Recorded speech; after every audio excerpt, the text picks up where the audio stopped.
Hello everyone, welcome to Social Psychology, Psychology 346, and today we're going to be talking about intergroup processes. So we as human beings form groups all the time, and we have to interact with people from other groups that maybe we don't identify with. These are examples of intergroup relations. And the way we interact with these other groups is often not ideal. And many of you have heard the term stereotypes, prejudice, and discrimination thrown around quite a bit. These are the ABCs of intergroup relations. So the cognitive component of interacting with other groups would be stereotypes. These are beliefs, experiences, or expectations that we have of how people from other groups will behave. The affective component is prejudice. We talked about attitudes in the past. Well, these are basically attitudes towards other groups. Do we have positive feelings towards them? We have negative feelings towards them. These would be examples of prejudice. Discrimination is the behavioral component. This is how we actually interact with and behave towards people of other groups. So stereotypes, prejudice, and discrimination.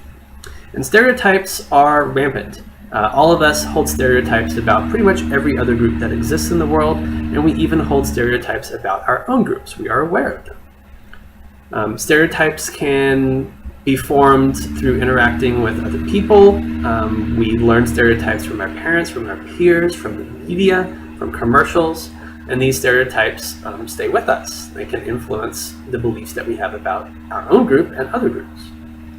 Sometimes stereotypes are formed through justifying the status quo. If we want to basically try and figure out why social inequality exists, well, we might form stereotypes as to why that might occur. Yes, these individuals don't have a lot of money, but they are happier, so it's okay. We're trying to give a reason why it's okay for some people to be poor and others not to be. Sometimes stereotypes can arise because we're in conflict with another group. We might have a competition that we're trying to beat or defeat this other group. It might be in a war, it might be in another meaningless competition. But we tend to see that stereotypes increase and are formed more often when two groups are in competition with one another. Sometimes we simply want to form positive stereotypes or positive ideals about our own groups in order to make us feel better about our own social categorization. And as a result, that can lead to negative stereotypes forming about other groups. And lastly, stereotypes can be helpful because they are a quick and efficient way of trying to predict how we're supposed to interact with another person. If we know an individual is a member of multiple different groups, well, if we have information about how people in those groups typically act and typically behave, we can prepare ourselves for how this new individual that we're encountering for the first time will typically behave.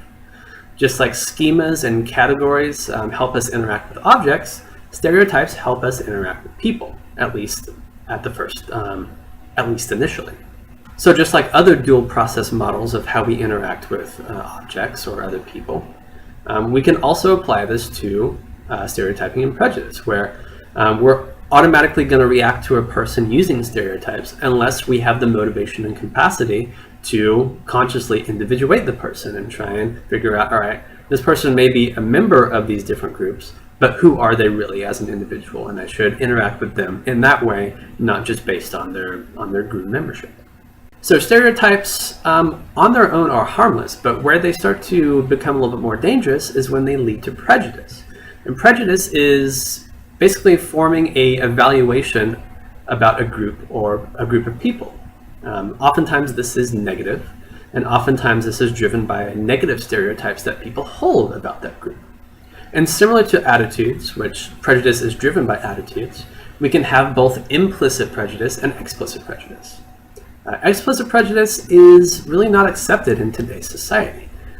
Implicit prejudice, however, is more acceptable, and it is primarily the form of prejudice that exists today. And implicit prejudice, oddly enough, is the form of prejudice that best predicts how people interact with members of other groups. Implicit prejudice is measured typically via the implicit associations test, and it generally predicts negative interactions with other groups.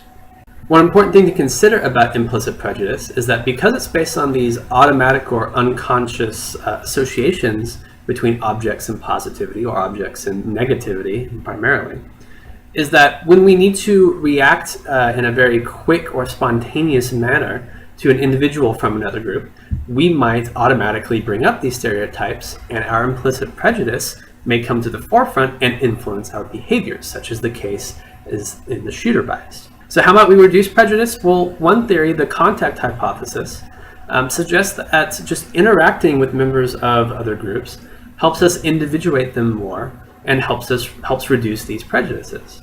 Importantly, there are 4 criteria for the contact hypothesis. That is, making sure that it's possible to be friends with these other individuals, that it's supported by some kind of norm or authority, that we should interact with them, that we're working towards a common goal, we're cooperating with them, and that all of us have some equal status. There isn't a hierarchy involved where one group has more clout or a higher standing than the other group. They're on equal terms. So we've talked about stereotypes, we've talked about prejudice. Now let's talk about discrimination briefly. And this is when the attitudes that we have about other groups basically comes to fruition in actually how we're behaving towards them. When we discriminate against someone else, we're treating an individual differently solely because of the group membership that they have. It can be blatant, but more often than not, especially in today's society, we see more subtle forms of discrimination.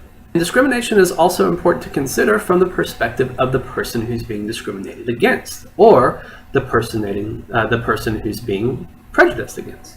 And this is what's known as stigma.